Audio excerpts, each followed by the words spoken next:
It's a spooktacular Friday night across Central Texas as Week 10 kicked off under the lights tonight. The regular season is creeping to an end and teams are dying for a win to keep their playoff hopes alive. The stakes are high, the tension's eerie. A district bash kicking off our game of the week tonight, and what a thriller it was. Friday Night Lights Game of the Week is sponsored by Astound, Members Choice Credit Union, and Hillsboro Ford. A Halloween 6-2 showdown at Wildcat Stadium for our game of the week as they were hosting Copperas Cove. The Wildcats gonna start things off with the ball first as Raymoon Brown gets the ball snapped to him, and he immediately runs through traffic seeking that gap, and he finds just that. It's nothing but green grass ahead as he finds the back of the end zone. It's 6-0 Wildcats here. They miss the extra point in the middle of the first quarter though. Copperas Cove turn now. The Bulldogs driving. It's quarterback Craig Davis who hands it off to KJ Ziegler.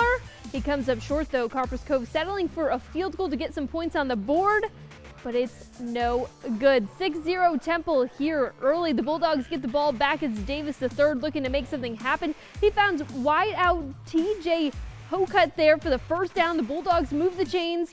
Davis takes it himself to get within inches, but he's going to come up short once again. The next play, Copperas Cove goes for it on fourth down, but it gets turned over on downs. Check out that Wildcat defense right there. Temple coming up with a huge stop, and now they'll get the ball back, driving down the field, trying to capitalize off of this momentum. It's going to be Kylan Bassinger who takes it to the end zone. The Wildcats adding another 6, but they say 6 isn't enough. A crazy trick play for the 2-point conversion. I guess Coach President pulling all the tricks out of the bag on this Halloween night. He passes it to Preston Thomas. It's 14-0 Wildcats, and nothing scarier than this final score right here. 32-0, a shutout win in this week's Game of the Week. Madison Palumbo caught up with Coach President in our Game of the Week champs. Thank you, Sydney. Coach, congrats on another win against a powerhouse team, Copperas Cove. I mean, you came out here, you shut them out, and in your last 2 games, you've only let the other team put up 26 points. I mean, what does that say about your defense? It just says a lot about our powerhouse team. You know what I mean? Our defense has been playing great the last couple of games, and really since we started district, and to hold that team to 0 points. I mean, a lot of swarming and competing going on, and I think really as a team we played that complete game that we've been searching for all year, and just proud of these guys that started on Monday with the understanding of sense of urgency and doing the vital things, and they did that all week. I mean, it's easy to be distracted with Halloween going on and everything like that, but we knew we had a football game to win. Cavalli Neely has been on a roll. I mean, what could you say about his performance? He's learned about the word patience. You know what I mean? You got to give those guys time up front to, get off the ball, get to the second level, and create lanes for you. And just very proud of him. You talk about a kid that's, moved in, kind of living on the outside looking in, and finally moved in. And, he's been a spark for us, really for our whole team with his senior leadership, and it's been, contagious for the rest of the team. Thank you, Coach, and congrats on another great win. Your Week 10 Game of the Week champions are Temple Wildcats!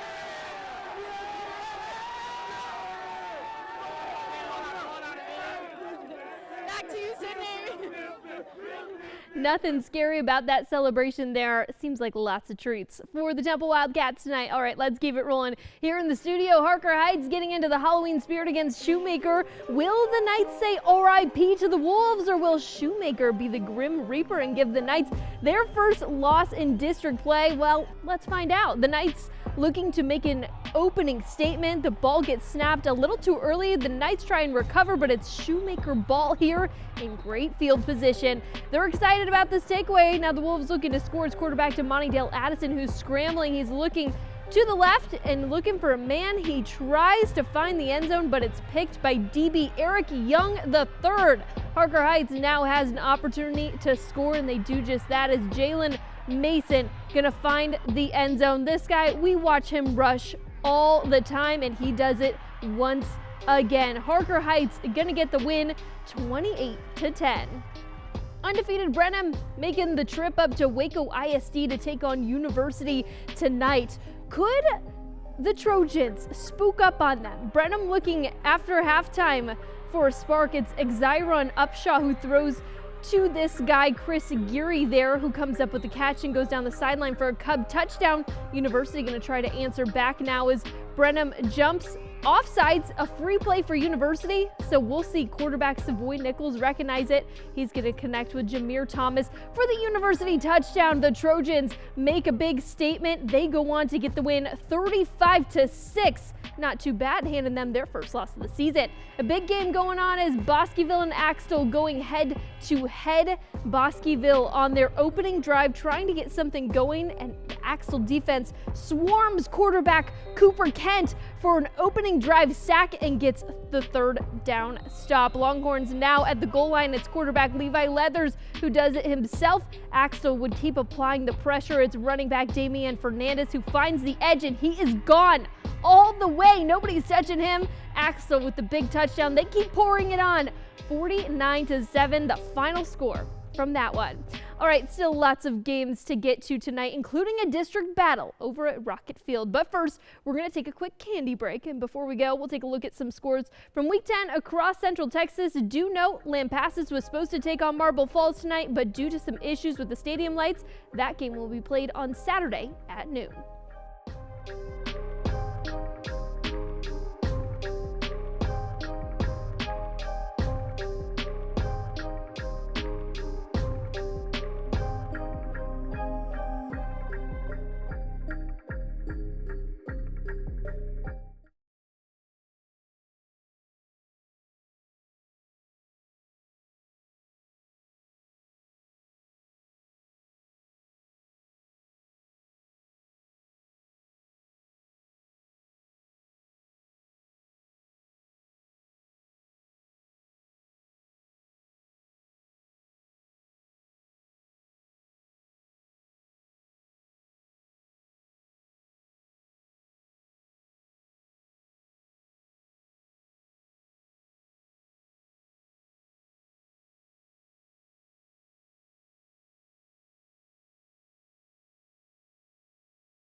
Week 10 of Friday Night Lights. The action has been anything but scary for our fans so far, but we've still got plenty of tricks and treats left from the field tonight. Let's head over to Rocket Field. It was senior night now. Robinson hosting Gatesville. Both these teams sitting at 2-1 in the district standings. A big one out here playing for playoff seeding in this one. Rockets start on offense. They charge down the field. It's Bryce McCurdy who hands it off to the senior Evan Moreno, who takes it outside and rushes this one in for the first touchdown of the night. The Rockets rocking out here. Check out this celebration by the student section. I wish you could hear it because it sounded as good as it looks. On the kickoff return, the Hornets, Grady Keaton will take off running. He's going to pick up a huge gain here for the Hornets, marching his way down the field No one's stopping him there. Unfortunately, though, Gatesville couldn't do anything on it. They would turn it over on downs. Rockets back on offense. They would punch in another Moreno touchdown. Here it's 14-0 Rockets. Their defense dominating in this one. 4 interceptions by Bryce Vasquez alone. We'd see another interception right here too, as they were swarming all over the ball all night long. The Rockets get the win 35-14. Over at Leopard Stadium tonight, Lorena battling China Spring for a spot in the playoffs. This one action-packed. We'll pick things up in the second quarter as Lorena leads 34-21 in the red zone. Leopards quarterback Jackson Blansett will hand it off to Brody DeLeon, who punches his way into the end zone for the touchdown. Lorena up 41-21 now. China Spring looking for answers at sophomore quarterback Jackson Knapp, who lets it fly. It's Christian Trevino here who's going to come up with the big catch. Yes, he hauls that in with double coverage. Not too shabby, my man. Cougars get the first down and are in the red zone now. Krishawn Gregory going to finish off the drive for the Cougars as they punch it in the end zone. The extra point, though, no good. So it's 41-27 heading into the half. Bear with me now. China Spring would come back in the second half to score 20 unanswered points to tie this game up at 41-all. Send it to overtime. It would go to double OT. The Cougars get the win 49-47. All right. Over at Salado, the Eagles also playing in their senior night game, taking on Gonzales. Gonzales leading 14-6 in the second half. The Eagles looking to get back in the game here. It's quarterback Devontae Foster who breaks through and runs into the end zone for 6. Now we'll see what Gonzales can do as they are in enemy territory. Quarterback Braden Hoffman hands it off to running back David Clack, the third, and he's gone. He's in the end zone for the big rushing touchdown right there. Salado still behind Gonzales. Now the defense needs a big play here, and that's exactly what they're going to get as Miller Galea leads the charge with a huge sack there. Gonzales keeps their lead on this chilly Halloween night, winning 42-21. The McGregor Bulldogs visiting the Little River Academy Bumblebees. The Bees got off to a fast start led by junior Brian Grisham. He fumbled the ball, but it was picked up by Javion White. The Bees continue to push as Gimson scored his first touchdown of the night to put the Bees ahead by 2 possessions. The extra point was good, making the score 14-0 for Academy. McGregor responding before long, though, swinging outright. We'd see quarterback Bubba Zacharias, love the name, gotta shout it out every time, sprinting into the end zone to cut here, bringing McGregor within 1 possession to tie it up. The Bulldogs fought back to take the lead at halftime, but the Bees go on to get the big win. The final score 56-49. All right, we're going to take another quick break, but when we come back, we'll recap our Thursday Night Lights action. Plus, we'll announce our top 3 players of the week. But first, we're going to take a quick break before you go and sink your teeth into these spooky Week 10 scores from across Central Texas.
Welcome back into Week 10 of Friday Night Lights. Before we scare you with how good these Player of the Week nominees are, let's take a look at some of our Thursday Night Lights action. Belton hosting Waco for their final home game of the season, trying to send their seniors out with a dub. You already know this guy because we say his name all the time around here. Quarterback Will Shepard going to get things going early as he passes it off to Gavin Ross, who breaks the plane, but he fights for it, diving in, reaching for the touchdown. Take a look at the celebration too. What Gavin was going for looks like waddling like a penguin, probably because it's a little chilly out there. We'll take it. 7-0 Belton. The Lions take a stab at it now, but they're going to come up short. So Shepard is back with the ball. The pass is intended for Palomares here, but it's picked off by the Lions. Tyler Freeman, who gets the grab and steals it right out of his hands. Lions now get the ball back, but they're not going to find the back of the end zone. So let's bring Will Shepard and company out once again, doing what they do best. They'll go ahead and punch this one in for another big touchdown. 42-18, the final score. Belton gets a big win on Thursday night. So many scary scores tonight, but the best spells were placed on these players. In this week's Player of the Week nominees, let's roll the tape. Friday Night Lights Player of the Week is sponsored by Astound, Members Choice Credit Union, and Hillsborough Ford. Temple's Ramoon Brown going to be nominee number 1 for us. Look at him taking off the Jets all over the place. He was flying big time here in this one. Our Player of the Week, number 2 nominee, China Springs, Christian Trevino. Not only does he get the big catch right here, but helping lead the Cougars to an awesome comeback win in double overtime. China Spring Player of the Week nominee number 2. And finally, Robinson's Landon Arms. Gonna go ahead and get the big interception here against Gatesville. The Rockets defense with so many big takeaways tonight too. Don't forget you can vote right now on the KCN Sports account. We're gonna go. I've got my broom calling. Thanks for joining us. Bye.